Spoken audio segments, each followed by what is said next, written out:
Subalit nakakalungkot isipin na siya ay lumalabas sa pananampalatayang Islam. Yun ang totoo.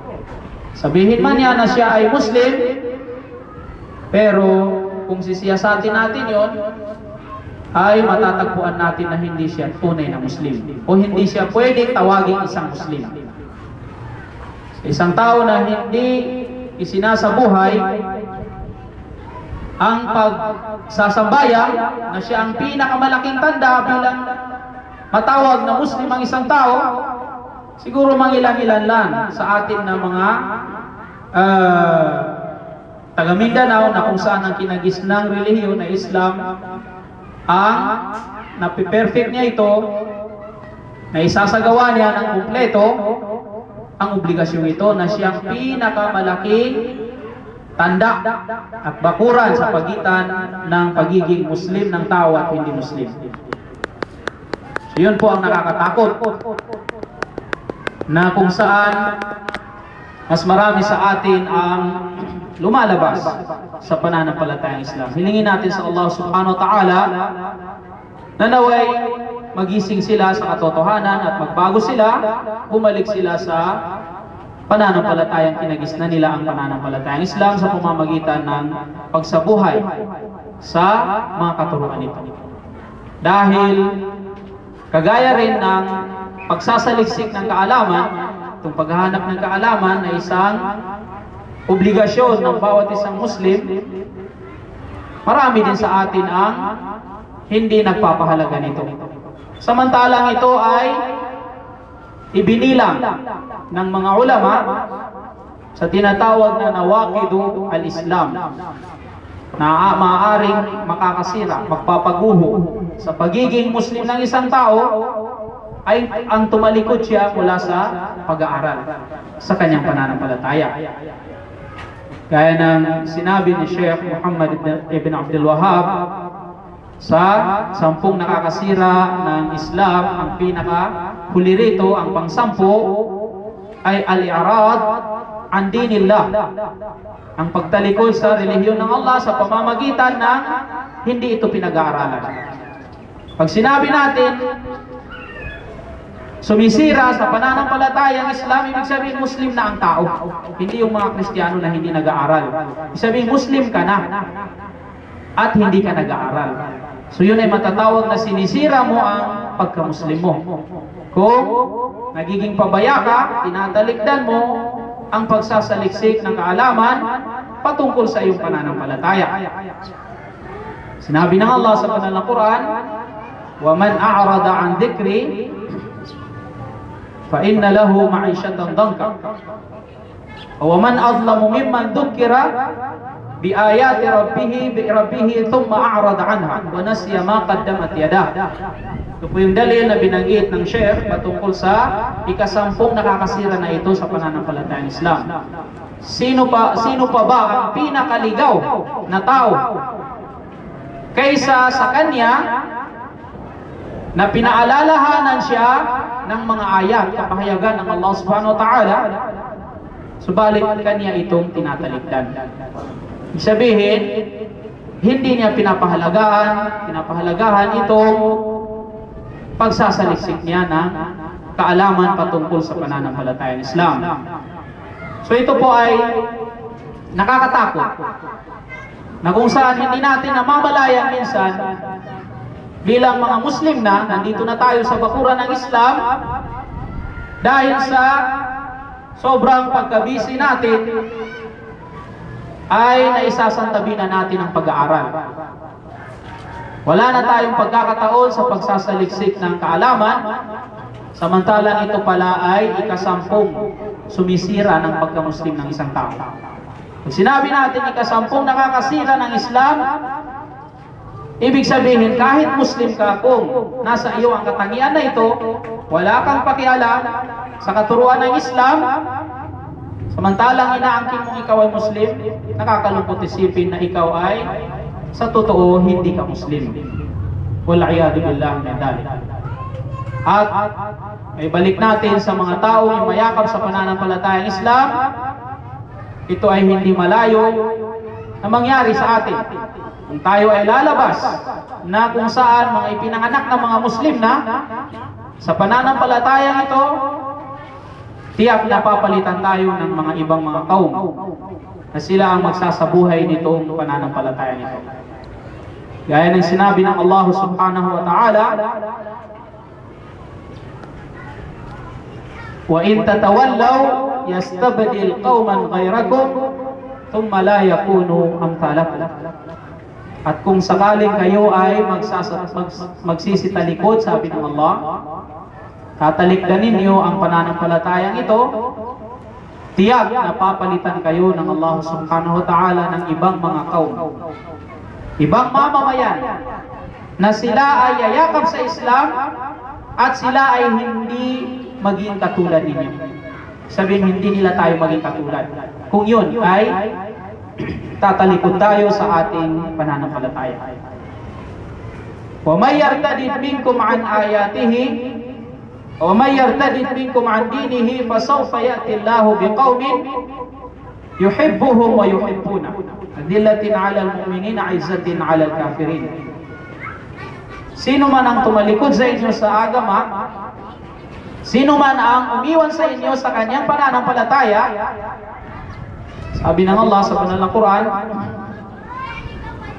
فَسَوْفَ يَأْتِي اللَّهُ بِقَوْمٍ, tiyak na magparating ang Allah subhanahu wa ta'ala ng ibang mamamayan, na ang mamamayang ito ay mamahalin nila ang Allah subhanahu wa ta'ala. Sabihin, isasabuhay nila ang katuruan ng Islam. Mamahalin nila ang Allah higit sa lahat.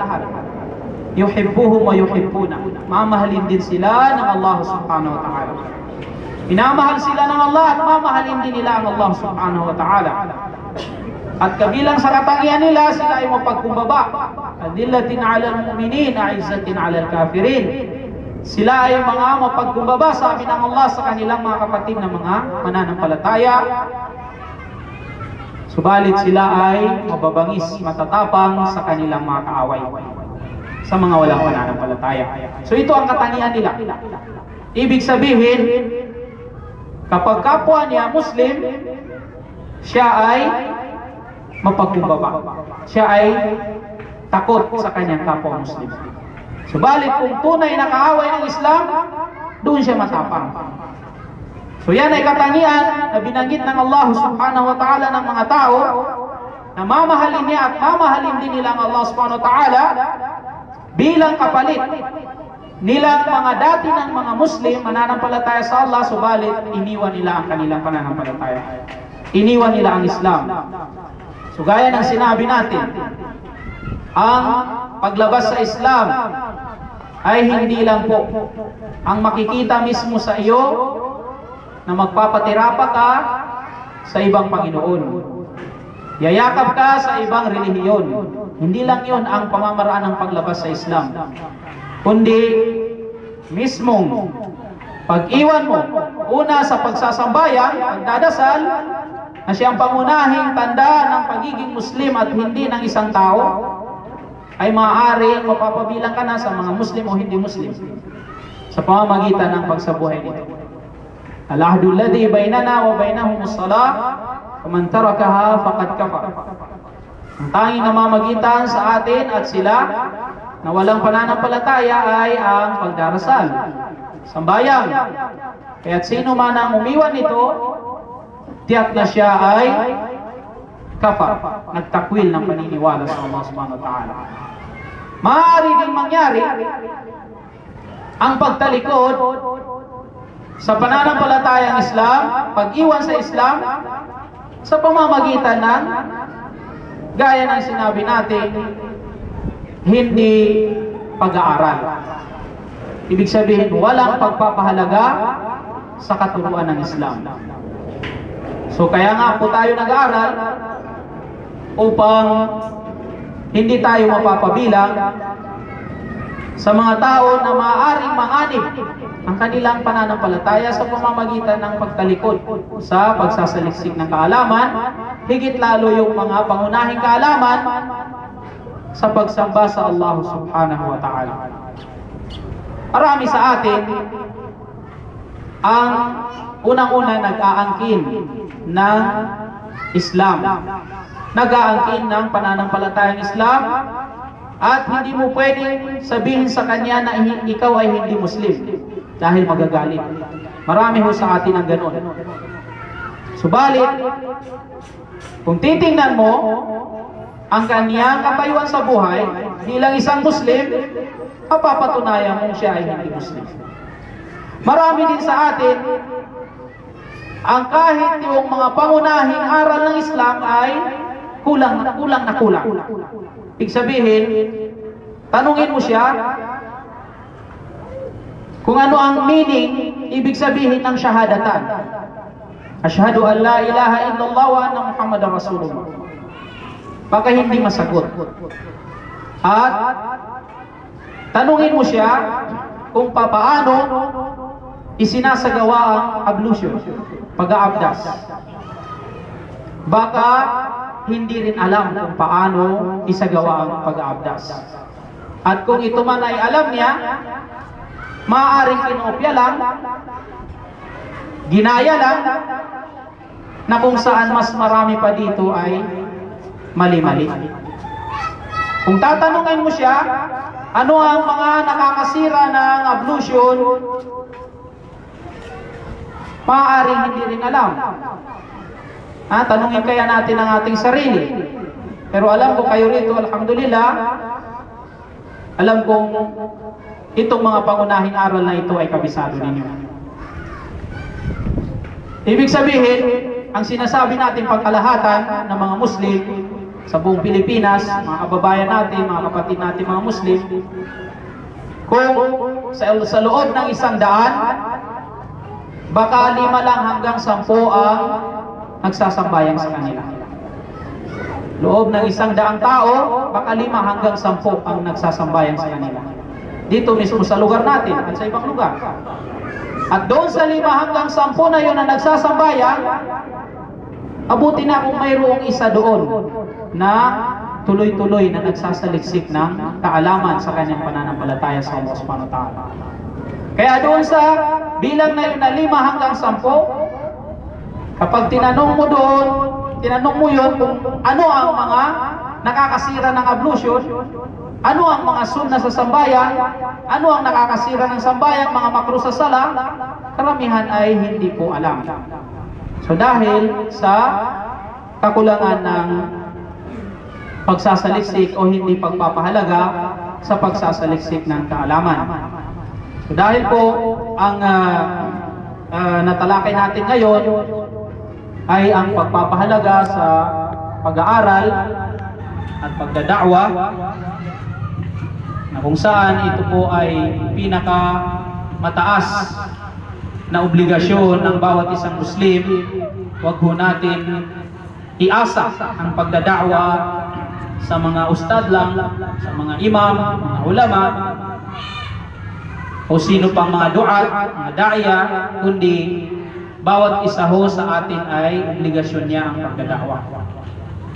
Kagaya ng nabanggit ni Brother Ibrahim, hindi lang nangangahulugan na magda'wa ka lang kapag mayroon ka ng certificate o diploma na ikaw ay nakapagtapos sa ganitong pag-aaral.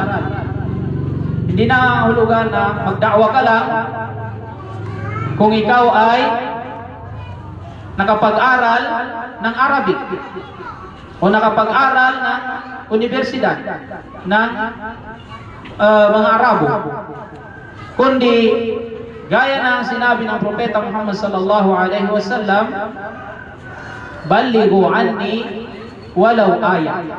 Kayo ay magparating sa akin o kayo ay magparating mula sa akin, ipaabot ninyo ang mensahe mula sa akin.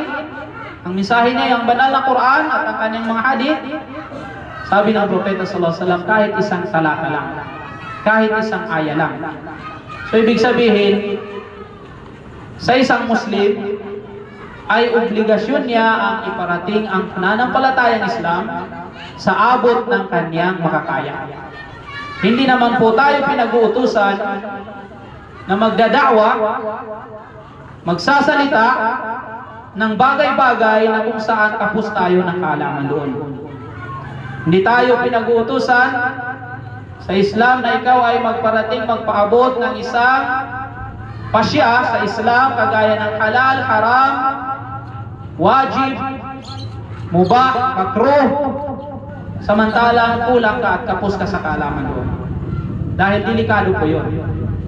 Ang obligasyon lang ho natin ay kung ano lang yung alam natin, yun ang iparating natin. At yun ay nangangahulugan lamang na bawat isa sa atin ay mayroon siyang tungkulin sa relihiyong Islam. Mayroon siyang tungkulin sa da'wah. Bawat isa sa atin, bawat isang Muslim. Sapagkat walang ni isa man sa atin na wala siyang alam, masasabing wala siyang alam, na kahit isang talata lang sa banal na Quran. Karamihan sa atin ay kabisado niya ang Qul huwallahu ahad, Suratul Ikhlas, di po ba? Suratul Ikhlas, so ito ay naglalaman ng 4 na ayat. Higit sa isang ayat. Ang sinabi ng Propeta sallallahu alaihi wasallam, magparating ka sa Islam kahit isang ayat lang. Yun ay obligasyon mo. Suratul Ikhlas ay higit sa isang ayat. Kailangan iparating mo sa tao, sa loob ng pamamahay mo, kung mayroon doon hindi pa Muslim, sa kapitbahay mo, sa mga kaibigan mo, iparating mo sa kanila ang ayat na ito. Qul huwallahu ahad. Sabihin na ang Allah ay nag-iisa. So yun ay isang ayat na yun. Ang Allah ay nag-iisa. So ito pwede mo na itong expand, pwede mo na itong palawakin, pwede mo na itong ipaliwanag. Isang ayat na yun, na obligasyon mo. Allahus Samad. Ang Allah ang sandigan ng lahat ng kanyang mga nilalang. Sabihin, wala siyang pangangailangan sa kanyang mga nilalang. Ang kanyang mga nilalang ang nangangailangan sa kanya. Siya ang tumatayong nagkukontrol ng lahat ng bagay. Allahus Samad. Lam yalid, walam yulad, hindi nanganak at hindi siya ipinanganak. Walam yakul lahu kufuwan ahad, at siya ay walang kahalintulad. Kanino man o sino man. Wala siya kahalintulad sa kanyang mga nilalang. Ibig sabihin, higit sa isang ayat na ito ay obligasyon natin. At lagi mong tandaan, kapatid sa Islam, na ang pamamahagi mo sa mensahe ng Allah subhanahu wa ta'ala, kahit na isang ayat lang, ay napakalaki ang gantimpala nito sa Allah. وَمَنْ أَحْسَنُ قَوْلًا مِمَّنْ دَعَا إِلَى اللَّهِ وَعَمِلَ صَالِحًا وَقَالَ إِنَّنِي مِنَ الْمُسْلِمِينَ. Sino pa ba ang hihigit, sabi ng Allah subhanahu wa ta'ala, sa pagiging mainam, pinakamainam para sa Allah subhanahu wa ta'ala, ng pananalita ng tao na kung saan ang kanyang sinasabi, وَمَنْ أَحْسَنُ قَوْلًا مِمَّنْ دَعَا إِلَى اللَّهِ. Ang kanyang pananalita ay pagdada'wa patungo sa Allah subhanahu wa ta'ala. Wala nang hihigit pa sa lahat ng lumalabas na salita mula sa kanyang bibig para sa Allah. Wala nang hihigit pa rito sa kanyang pagiging mainam para sa paningin ng Allah subhanahu wa ta'ala. Lahat ng lumalabas na salita sa kanyang bibig na kung saan yun ay sa larangan ng pag-aakay patungo sa landas ng Allah subhanahu wa ta'ala. So napaka laki ang gantimpala ng pagdada'wa sa Allah. Ad-dalu 'alal khairi ka fa'ilihi. Sabi ng Propeta Muhammad sallallahu alaihi wasallam, ang tao gumagabay patungo sa mabuti ay kahalintulad din ito ang pagsagawa nito. Ibig sabihin ng hadith na ito, ang taong nagtuturo ng mabuti ay para na rin siyang o kahalintulad ng gumagawa nito. Kapag ikaw ay nagturo halimbawa ng kabutihan ng pagbabasa ng Quran at sinunod ito ng tinuruan mo, kapag ikaw ay nag-aakay sa Islam, isinabuhay niya ang Islam. Kapag ikaw ay nagturo sa pagsasambayan, naging dahilan ka ng pagsasambayan ng isang tao, ang gantimpala nito ay para mo na rin isinabuhay lahat yun. Kahit na hindi mo nagagawa yun, dahil sa pagtuturo mo na yun sa isang mabuti, tinuro mo halimbawa ang tamang pananamit sa isang babae at sinunod ka niya, ang gantimpala ng kanyang ginagawa ay para mo na rin ginagawa. Ad-dalu 'alal khairi ka fa'ilihi. At sa ibang riwaya ng hadith, sabi ng propeta sallallahu alaihi wasallam,